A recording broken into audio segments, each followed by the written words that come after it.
Excited to talk with y'all about Letterkenny. It's been one of my favorite shows for the past few years, so excited to dive in. Season 10 is interesting in that not only does it cross the season 10 like milestone for a show, but it was also a combined production with season 11.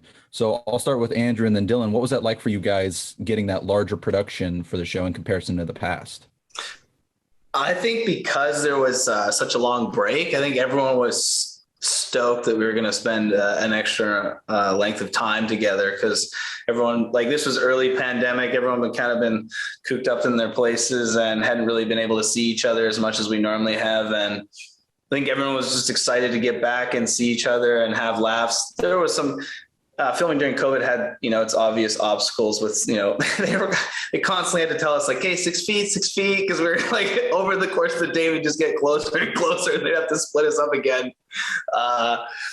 But I mean, like Jared and Jacob once again hit it out of the park with what they wrote. And I think everyone was just really excited to see each other because it'd been almost a year since we'd seen each other and we were on tour when COVID happened or when it first happened. So yeah, I think everyone was just really excited.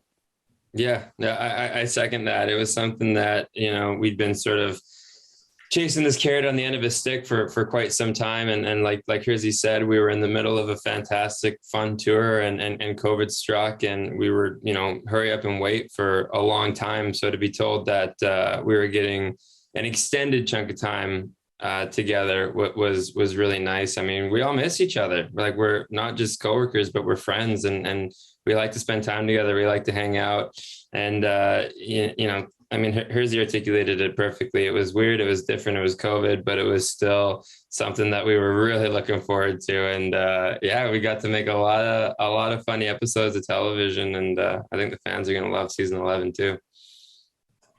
So since you mentioned a lot of funny episodes, the vidvack episode, which I'm sure everybody's already talking to you about, is one of the more interesting for you you guys as characters. I guess I'll put it that way. I'm curious because I talked to Evan and Tyler and they said they had some input on what they did for their vidvox. So did you guys have any input for what exactly you guys did for your vidvox in the episode? That's from Jared Kiso's brain, man. All that dancing stuff. We got a heads up that we were gonna have to independently flex butt cheeks, and hers got a funny story about that. Yeah, so when Jared texted us, like maybe a month out, saying that we were going to be, flexing our butts on TV.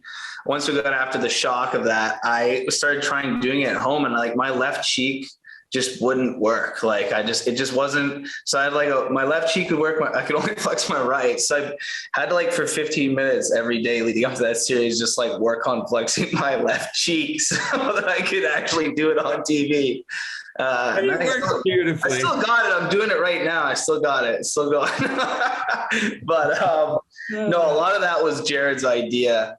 Dylan and I obviously put our own personal spin on it. And, the roller, like there's certain moments that we came up with on the fly, but no, that was mostly Jared's idea, but it was a ton of fun.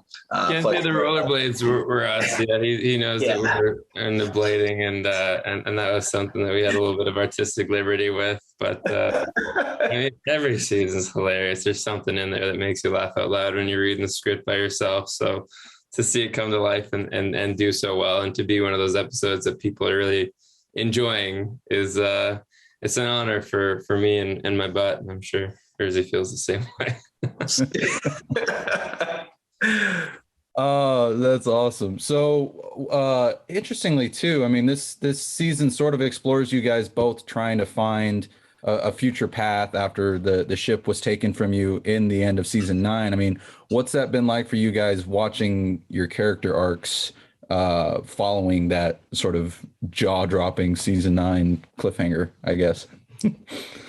Yeah, I mean, I think, well, no. You say it beautifully. I mean, we were the leaders of the pack in seasons 1 and 2. I mean, we were playing junior hockey, we were winning games, and then to quote Andrew, we've kind of been in free fall ever since. And to have it taken away from us again, I mean, it's hilarious. It's really, really funny. And, conflict drives story. So to see these guys feeling like they're back on top, and to be put back on the bottom it's the best. It was also just it was refreshing because we had so many seasons where it's very hockey oriented, which is always a lot of fun, but it was refreshing to see them try and do something outside of that to retain their previous glory. And I am excited to see what Jared comes up with next, because maybe perhaps there's a chance that, you know, if you're not making it to the NHL, or if you eventually go pro and then you have to retire, I think a lot of hockey players, a lot of athletes in general, go through that lost period when they can no longer play the sport they love. And I think there'd be a lot of funny things to explore for Riley and Jonesy, perhaps make us even more lost than we already are. So, at least we have each other. We have each other. That's all that matters.